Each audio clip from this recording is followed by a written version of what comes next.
방패와 상급이라는 말씀을 가지고 이 시간 여러분들과 은혜를 나누고자 합니다. 자, 아브라함은 그달로멜이 주도하는 북쪽 연합군을 호바까지 추격하여 롯과 빼앗겼던 모든 재본을 찾아옵니다. 도저히 이길 수 없는 전쟁을 하나님의 도우심으로 이긴 것입니다. 그런데 아브라함 마음속에는요, 전쟁에 이겼다는 기쁨보다는요, 두려움이 있었습니다. 어떤 두려움이었을까요? 그것은요, 그달로멜이 주도하는 북쪽 연합군이 전열을 가다듬어 언제든지 자기를 공격해 올 수 있다는 두려움이었던 것이죠. 그때 하나님이 아브라함을 다시 찾아옵니다. 자, 아주 정확한 타이밍에 찾아오세요. 찾아오셔서 어떤 말씀을 주시느냐, 우리 1절을 보겠습니다. 우리 다 같이 한 몫을 읽겠습니다. 이후에 여호와의 말씀이 환상 중에 아브라함에게 임하여 이르시되 아브라함아 두려워하지 말라. 나는 내 방패요 너희 지극히 큰 상급이니라. 아멘. 가장 먼저 하신 말씀이 뭐예요? 아브라함아 두려워하지 말랍니다. 이렇게 말씀하셨다는 것은요, 지금 아브라함이 두려워하고 있다는 것을 하나님께서 아셨다는 의미예요. 어떻게 아셨을까요? 하나님은요, 전지하셔서 모르시는 것이 없으신 분이십니다. 아브라함이 말을 하지 않아도요, 무슨 생각을 하고 있는지, 무슨 걱정을 하든지, 무엇 때문에 괴로워하는지 아신다는 사실이에요. 하나님은요, 나보다 나를 덜 잘 아시는 분이에요. 우리에게 필요한 것이 무엇인지 정확히 아시는 분이라는 사실입니다. 그래서 두려워하고 있는 아브라함에게 이름을 불러가며 아브라함아 두려워하지 말라라고 하신 거예요. 성경에 두려워하지 말라는 이 말씀은요, 정확히 몇 번이 나오느냐면 365번이 나온다고 합니다. 365번이면 무엇을 의미하죠? 1년을 이야기해요. 1년 동안 하나님께서 우리에게 걱정하지 말라고, 두려워하지 말라고 말씀하고 있다는 사실이에요. 이 위로가 아브라함에게 대한 위로의 말씀이 아니라 우리에게도 주시는 동일한 위로의 말씀이라는 사실입니다. 그렇다면 하나님은 왜 두려워하지 말라고 아브라함에게 말씀하셨을까? 그것은요, 하나님 자신이 있었기 때문에 아브라함을 그달로멜이 주도하는 북쪽 연합군으로부터 지킬 능력과 실력이 있었기 때문에 두려워하지 말라고 하셨던 것입니다. 꼭 자녀가 겁을 먹으면요, 힘 있는 부모가 겁내지 말라고 하는 것과 마찬가지예요. 우리는 대책이 없고 능력과 실력도 없습니다. 그래서 삶을 살면서 늘 두려워하며 살죠. 그러나요, 하나님은요, 대책이 있고요, 능력과 실력도 있으신 분입니다. 그리고 하나님은요, 우리가 무엇을 두려워하고 있는지도 정확히 아시는 분이에요. 보세요. 하나님께서 아브라함에게 두려워하지 말라고 하시면서 바로 그 뒤에 어떤 말씀을 주시죠? 한번 볼까요? 어떤 말씀을 주세요? 나는 내 방패요 라는 말씀을 주십니다. 방패가 무슨 말입니까? 전쟁에서 자신을 안전하게 보호할 수 있는 방어구예요. 그 말은 하나님께서 아브라함을 지켜주시겠다는 약속입니다. 하나님께서 우리에게도 이렇게 동일하고 말씀하고 계십니다. 나는 너의 방패다. 하나님께서 모든 것을 지켜주시겠다고 말씀하고 있는 거예요. 그래서 시편 기자들이 하나님은 나의 방패라고 자주자주 언급하고 있는 거예요. 한번 세 군데만 찾아보고 가겠습니다. 시편 3편 3절을 보겠습니다. 우리 한 몫을 읽어봅니다. 여호와여 주는 나의 방패시요 나의 영광이시요 나의 머리를 드시는 잔이시다. 아멘. 자, 여기서도 뭐라고 이야기하겠습니까? 여호와여 주는 나의 방패시요 라고 고백하고 있죠. 18편 30절을 보겠습니다. 우리 한 몫을 읽어봅니다. 하나님의 도는 완전하고 여호와의 말씀은 순수하니 그는 자기에게 피하는 모든 자의 방패시로다. 아멘. 자, 하나님은 자기에게 피하는 모든 자에게 방패시라고 말하고 있어요. 28편 7절도 볼까요? 우리 한 몫을 읽어봅니다. 여호와는 나의 힘과 나의 방패이시니 내 마음이 그를 의지하여 도움을 얻었도다. 그러므로 내 마음이 크게 기뻐하며 내 노래로 그를 찬송하리로다. 아멘. 자, 여기서도 여호와는 나의 힘과 방패라고 고백하고 있죠. 이처럼 하나님은요, 우리의 방패이십니다. 돈이 아니라 우리의 방패는 하나님이세요.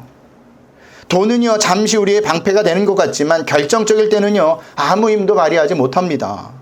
권력도 마찬가지예요. 하지만 하나님은요, 끝까지 우리를 지켜주시고 막아주신다라는 사실이에요. 하나님께서 선택하신 백성은, 하나님께서 보호하시는 백성은 끝까지 지켜주신다라는 사실입니다. 다윗의 인생을 보세요. 하나님께서 기름 부으시고 그를 선택하신 순간부터 많은 우여곡절이 있었지만 한 번도 무너지지 않았어요. 왜 그랬을까요? 하나님이 그를 지키셨기 때문이라는 사실입니다. 그렇다면 우리에게 두려움이 찾아오면 어떻게 해야죠? 하나님께 엎드려야죠. 엎드려서 두려움이 없어지지 않으면 또 어떻게 합니까? 믿음 없음을 우리가 고백해야 돼요. 그리고 믿음을 달라고 구해야 한다는 사실입니다. 그러면 하나님께서 저와 여러분에게 믿음을 허락해 주신다는 겁니다. 이 말씀을 어디서 많이 본 것 같죠?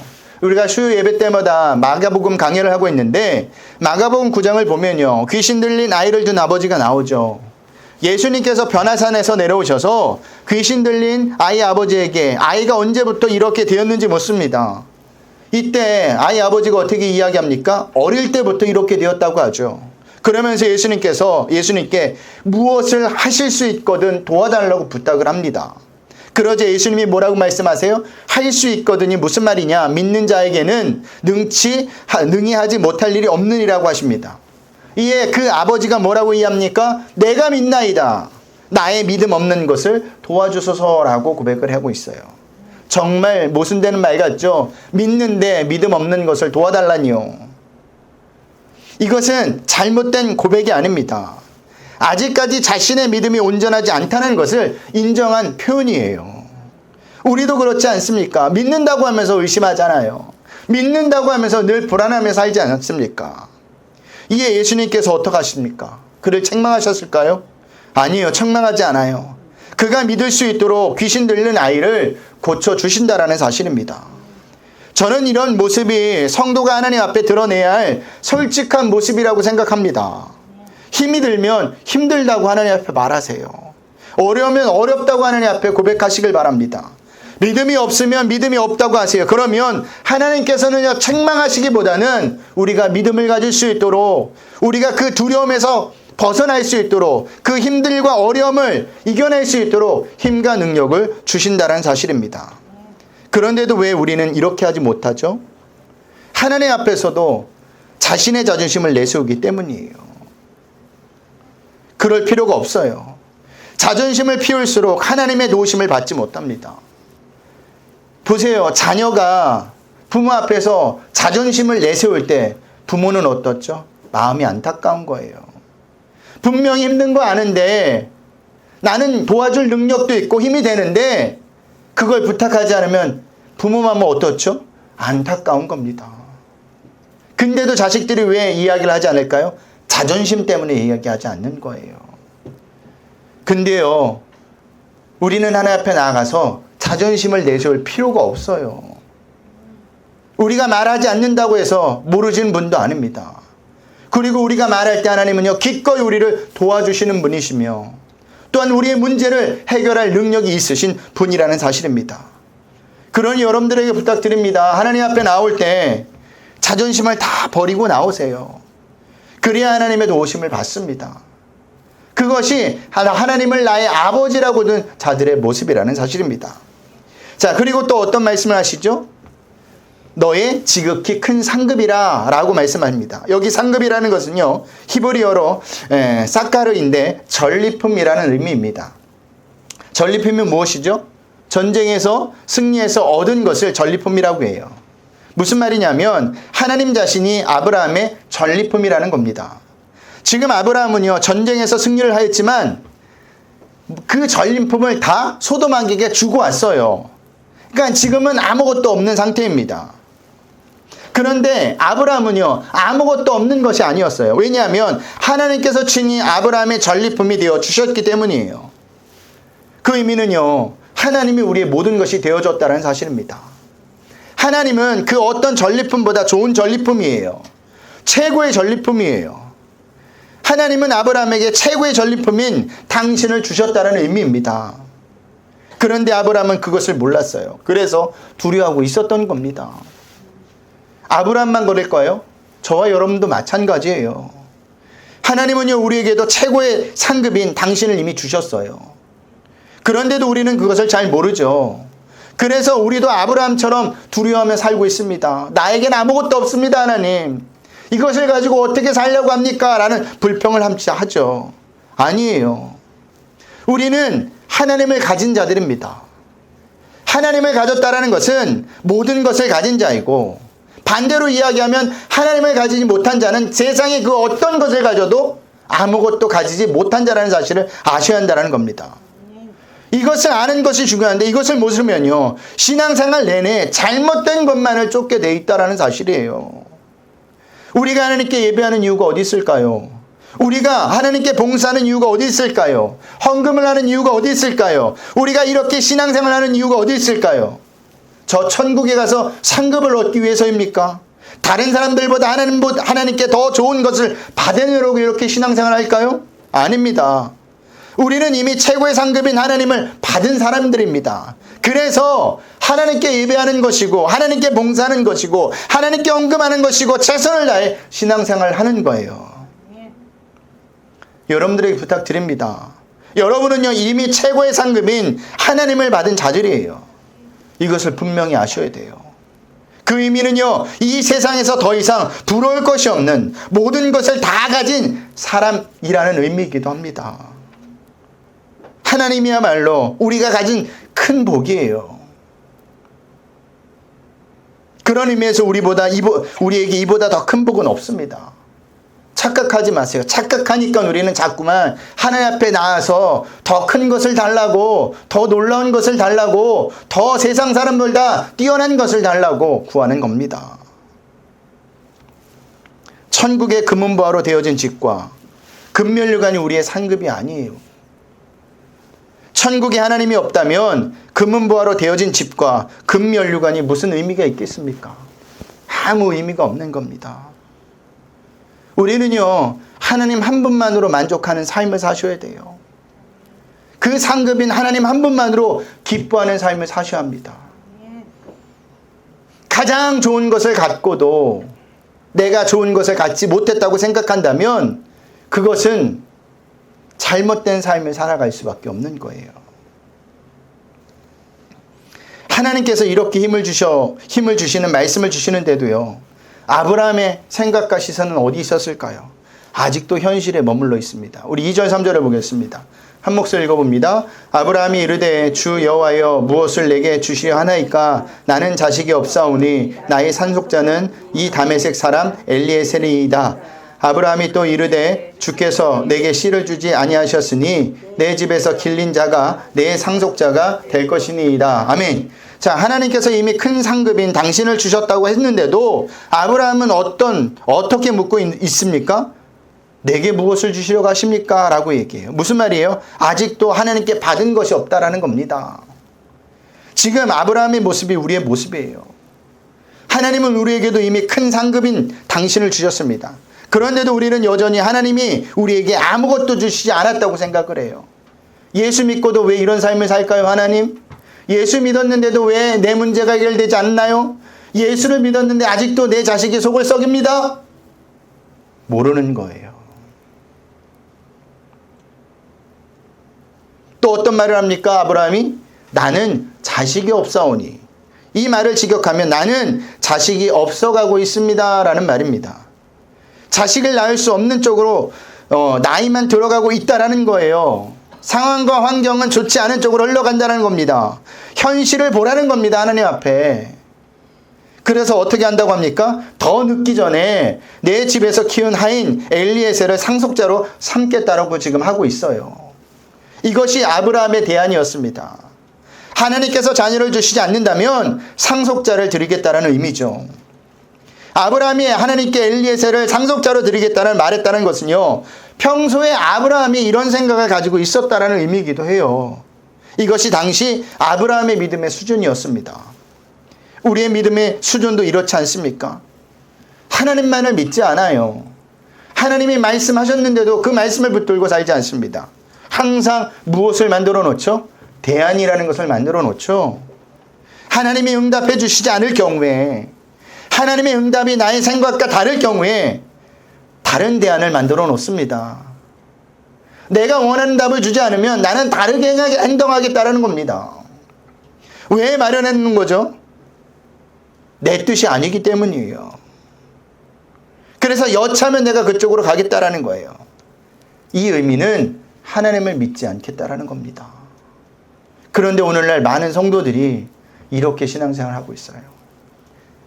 전적으로 하나님을 믿고 신앙생활을 하는 것이 아니라 하나님도 믿고 세상도 믿고 좀 더 내가 생각하는 괜찮은 쪽으로 그 결정을 한다라는 사실이에요. 그런데 하나님은요, 재밌게도 아브라함이 이렇게 이야기하는데도 책망하지 않으세요. 다시 한번 아브라함에게 친절하게 당신이 약속하셨던 말씀을 상기시켜 줍니다. 우리 4절 5절을 보겠습니다. 우리 한 목소리 읽어봅니다. 여호와의 말씀이 그에게 임하여 이르시되 그 사람이 내 상속자가 아니라 내 몸에서 날 자가 내 상속자가 되리라 하시고 그를 이끌고 밖으로 나가 이르시되 하늘을 우러러 무뼈를 셀 수 있나 보라. 또 그에게 이르시되 내 자손이 이와 같으리라. 아멘. 자, 하나님께서 아브라함에게 정확하게 내 몸에서 날짜라고 다시 한번 말씀해 주시죠. 우리는 여기서 하나님의 약속의 말씀은 분명하다는 것을 알 수가 있어요. 이 약속은요, 하나님께서 지금 처음 이야기한 것이 아니라 창세기 12장에서 이미 우리에게 약속하셨던 말씀입니다. 그리고 몇 년이 지났을까요? 10년이라는 시간이 지난 시점이에요.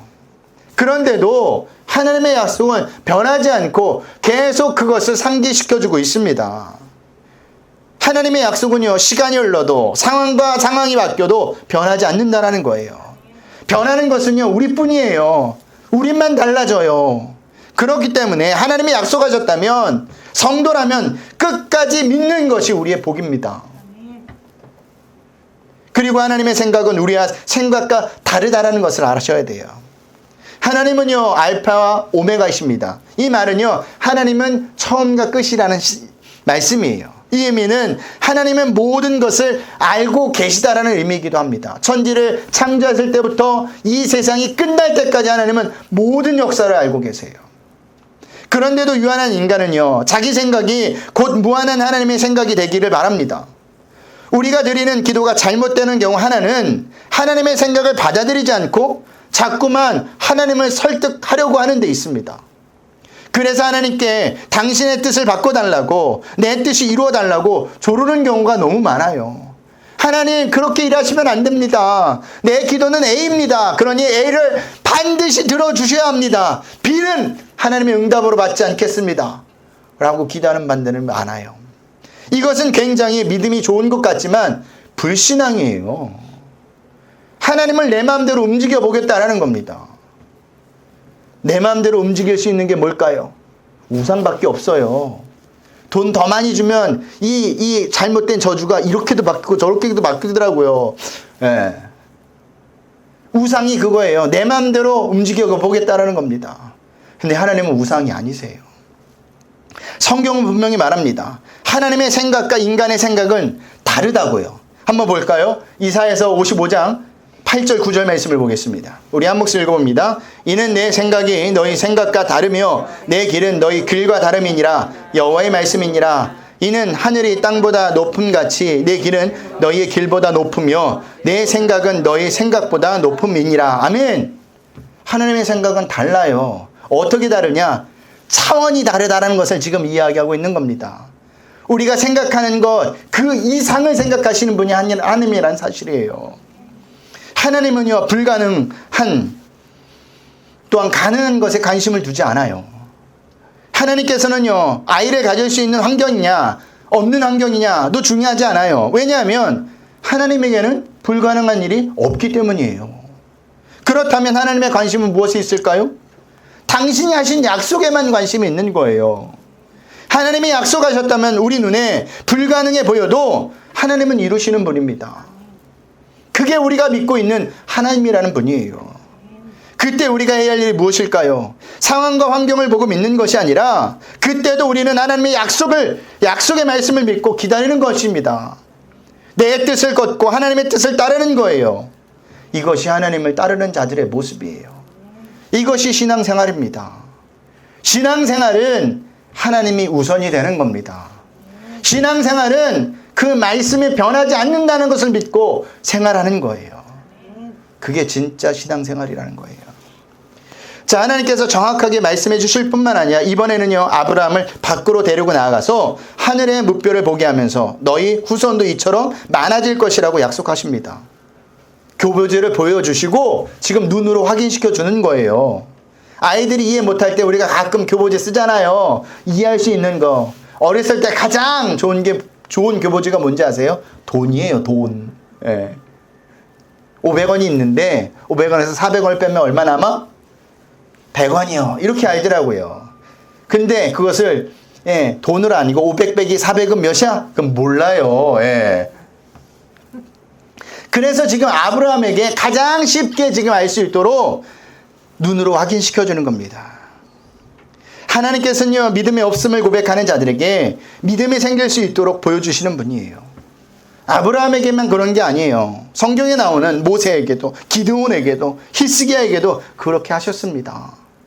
열왕기하 20장을 보면요, 이사야 선지자가 히스기야에게 찾아와서 하나님의 말씀을 전합니다. 어떤 말씀을 전하느냐? 너는 병들어 곧 죽게 될 것이다. 얼마나 청척병력 같은 말입니까? 그러자 히스기야는요, 하나님께 살려달라고 기도합니다.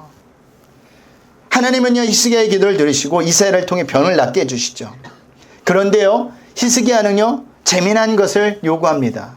무엇을 요구하느냐? 내가 병이 나았다는 증거를 보여달라는 겁니다. 믿음 없는 모습이죠. 나았다면 믿어야지. 그걸 왜 보여달라고 합니까? 아마 우리도 그렇게 기도했을지도 몰라요. 저도 마찬가지예요. 하지만 중요한 것은요, 하나님은 그 히스기야를 책망하지 않으셨다는 사실이에요. 히스기야의 부탁을 들어주셨다는 사실입니다. 그 증거가 무엇입니까? 해의 그림자가 10도나 뒤로 물러가는 것이었어요. 그러니 우리의 믿음이 의심될 때 의심하지 마시고 하나님께 그 증거를 보여달라고 기도하시길 바랍니다. 그러면 하나님은요, 우리가 당신을 온전히 믿을 수 있도록 증거를 보여주시는 분이에요. 꼭 눈에 보이는 기적과 이적이 아닐 수도 있어요. 말씀을 통해서도, 꿈을 통해서도, 사람을 통해서도 우리에게 응답해 주시는 분이라는 사실입니다. 자, 이렇게 아브라함이 그 무뼈를 보고 하나님을 말씀을 믿게 됩니다. 우리 6절을 볼까요? 우리 한 목소리 읽어봅니다. 아브라함이 여호와를 믿으니 여호와께서 이를 그로 의로 여기시고. 아멘. 자, 이때 아브라함의 믿음이라는 단어가 처음 등장하는 것입니다. 성경에서 말하는 믿음이라뇨, 자기 신념이나 확신이 아니에요. 아브라함의 고백한 믿음이라뇨, 이제부터 자신에게 일어나는 모든 일들의 원인과 결과가 하나님께 있음을 알았다는 것을 의미합니다. 하나님께서 이것을 의로 여기신 거예요. 여기서 일한 사람의 자체의 의로움을 말하지 않아요. 성경은 분명히 말합니다. 의인은 없나니 하나도 없다 라고 말하죠. 그렇다면 하나님께서 의로 여기신 것이 무엇일까요? 그 의는 하나님과 바른 관계를 맺고 있는 것을 말합니다. 그런 자는요, 하나님이 실수가 없고 신실하신다는 것을 조금도 의심하지 않고 믿는 자를 말하는 거예요. 그런 자만이 하나님과의 올바른 관계를 맺고 있다는 사실입니다. 이것을 인정할 때요, 믿음은 자라기 시작하는 거예요. 어떤 일들을 만나더라도 거기에서 하나님의 뜻과 하나님의 신실하심을 발견하게 된다는 사실입니다. 아브라함이 그랬듯이 우리의 인생의 모든 원인과 결과가 우리도 하나님께 있다고 고백하셔야 돼요. 나의 잘됨도, 나의 안됨도, 나의 망함도, 나의 성공도 하나님의 뜻이 있기 때문에 우리에게 허락하셨다라는 거예요. 무엇을 위해서요? 저와 여러분의 영혼을 위해서. 하나님은요, 이 땅에서 우리가 부자로, 세상에서 성공한 것으로 사는 것이 중요하지 않아요. 하나님에게 중요한 것은요, 무엇이 중요할까요? 우리 영혼의 중요함이 있다는 사실입니다. 우리 영혼이 이 땅에서 잘 먹고 잘 사는 게 아니라 저 천국 가는 그것까지 끌고 가시는 데 목적이 있다는 사실이에요. 그런 의미에서 믿음은 자기 확신이 아니에요. 또한 자기가 믿는다고 해서 믿어지든가요? 믿음은 그렇게 생기지 않아요. 믿습니다. 100번 하면 믿음이 생기면 다 100번 하죠. 근데 그게 아니라니까요. 믿음은 그 대상을 알기에 믿는 겁니다. 하나님을 제대로 알아야 믿을 수 있다는 말이에요. 아브라함은요, 자기 확신에서 온 믿음이 아니었어요. 아브라함은 하나님이야말로 자신은 만병 상급이라는 것을 아는 순간 하나님을 믿은 겁니다. 왜? 하나님께서 그렇게 지금 훈련시키고 있기 때문이에요. 그래서 초기 단계 아브라함을 책망하지 않는 거예요. 믿음 없어도. 계속 설득해가면서 네가 믿는 하나님이 나다. 내가 이렇게 너를 이끌고 있다. 앞으로도 이렇게 해줄 거다라고 지금 설득하고 있는 겁니다. 그래서 어디까지 끌고 갑니까? 하나님이 말씀하실 때 바로 순종하는 그 믿음. 어디까지 순종을 해요? 독자 아들 이삭을 누릴 수 있는 믿음까지 끌고 가신다라는 거예요. 제가 늘 이야기하죠. 믿음은 한 번에 생기지 않아요. 믿음은 오랜 시간에 걸쳐서 그게 쌓이는 겁니다. 하나님을 알면 알 때 알수록, 정확히 알수록 우리는 그 믿음이 두터워진다니까요. 이 부분에 대해서 김남군 목사님이 이런 이야기를 하셨습니다. 내용은요, 내가 믿음을 아느냐라는 책에 있는 내용이에요. 제가 읽어드리겠습니다. 제가 다른 교회에서 집회를 할 때 믿음에 대해서 설명할 때면 꼭 쓰는 예화가 있습니다. 그 교회에서 가장 인고 부부 같은 사람을 선정해서 아내에게 이렇게 묻습니다. 남편을 믿습니까? 그러면 대부분의 아내들은 뭐라고 이야기하냐면 믿습니다 라고 이야기한다는 거예요. 그러면 제가 이렇게 묻습니다. 남편이 다른 여자와 팔짱을 끼고 가는 것을 목격해도 믿겠습니까? 그러면 좀 머뭇거리다 그래도 믿는다고 이야기를 해요. 근데 그 질문의 강도가 점점 높아지는 겁니다. 그러면 결국 어떻게 대답한다는지 아십니까? 모두 못 믿겠다라는 거예요. 믿음은요, 내 확신이 이전에 상대가 믿을 만하기 때문에 믿는 거예요. 즉 남편이 그동안 믿을 만한 삶을 살았기 때문에 믿는 겁니다. 믿음은 내 확신 이전에 대상에 가는 거예요. 그러니까 여러분들이 누구를 믿을 때 그 사람이 믿을 말이냐 아느냐 그거에 따라서 그 사람이 하는 말이 믿음이 될 수 있고 믿음이 안 될 수도 있는 겁니다. 그 사람을 정확히 아는 만큼 그 믿음은 쌓이는 것이고 그 믿음은 믿게 되는 거예요. 저는 이 내용을 전적으로 동의합니다. 믿음은 내 확신이 아니에요. 대상에 관한 것입니다. 아브라함은요, 하나님이 어떤 분인지를 이렇게 안 거예요. 그 표현이 아브라함이 여호와를 믿으니 라는 표현이에요. 아브라함은요, 하나님이 자신의 인생을 이끌고 가신다는 걸 믿었어요. 믿음이란 자신의 인생이 하나님 안에 잡혀 있음을 아는 겁니다. 그래서 지금 비록 어렵고 힘들더라도 그 하나님이 그 시작과 끝을 아시고 반드시 선한 길로 인도하실 것이기 때문에 하나님을 절대 놓치지 않고 의지하지 않고 그 길을 갖는 것이 진짜 믿음의 신앙생활이라는 거예요. 그리고 여기 믿음이라고 번역된 히브리 동사는요, 아만인데 이 아만은 아멘의 원어입니다. 아멘의 뜻이 뭡니까? 맞습니다 라는 뜻이죠. 확실함, 확고성이에요. 그러니까 아브라함이 하나님의 약속을, 말씀을 믿고 아멘으로 받아들였다라는 거예요. 처음에는 받아들이지 못했죠. 그래서 처음 하나님께서 본토 친척 아비집을 떠나라고 했을 때 떠났나요? 안 떠났나요? 안 떠난 거예요. 여전히 갈대아 우르에서 나와서 갈대아 우르의 끝인, 바벨론의 끝인 하란에서 넘어가지 못하고 붙들려 있었던 겁니다. 근데 하나님을 점점 알고 하나님께 믿음에 생기니 하나님을 원하시는 그 삶을 살아내기 시작한다는 사실이에요. 말씀을 마치겠습니다. 하나님이 우리의 방패시며 상급이신데 무엇이 두려우십니까? 무엇이 무서우십니까? 우리가 두렵고 무서운 이유는요, 하나님이 어떤 분이신지 몰라서 그런 겁니다. 하나님을 제대로 알면 인생에서 어떤 일을 만나도 어떤 일을 경험해도 두렵지 않고 무섭지 않아요. 목사님 저도 마찬가지예요. 하나님을 더욱더 깊이 알고 깊은 교제가 있을 때 어떤 일을 만나도 걱정하지 않아요. 어떤 일이 생겨도 하나님만을 바라봅니다. 제가 여러분들에게 늘 자신 있게 이야기하잖아요. 제가 목회할 수 있는 것, 제가 개척할 수 있고 여기까지 온 것은 다 하나님의 은혜라고, 하나님이 인도해 주셨기 때문이라고. 그래서 저희 아내에게도 늘 이렇게 이야기합니다. 그 얘기할 때 막 화를 내긴 했지만, 만약 하나님이 우리 가족에서 나를 피치 못해서 일찍 데려간다 할지라도 걱정하지 말아라. 하나님이 우리 자녀들과 당신은 책임져 주실 것이다 라고 이야기를 해요. 부인 입장에서는 환장을 노릇이죠. 근데 제 인생을 보니까 그렇더라고요. 아버지가 일찍 돌아가시고 고생은 했지만 그래도 좋은 길이었어요, 저는. 그래도 감사한 길이었어요. 그러니 하나님을 아는 만큼, 하나님을 의지하는 만큼 우리는 이 세상에서 믿음의 생활을 할 수 있는 겁니다. 그러니 한 주간도 우리의 방패 되시고 우리의 상급 되시는 하나님을 아는 데 힘쓰시길 바랍니다. 아는 만큼 믿음이 단단해져요. 아는 만큼 믿음이 확고해지며 아는 만큼 우리의 믿음은 성장하게 되어 있습니다.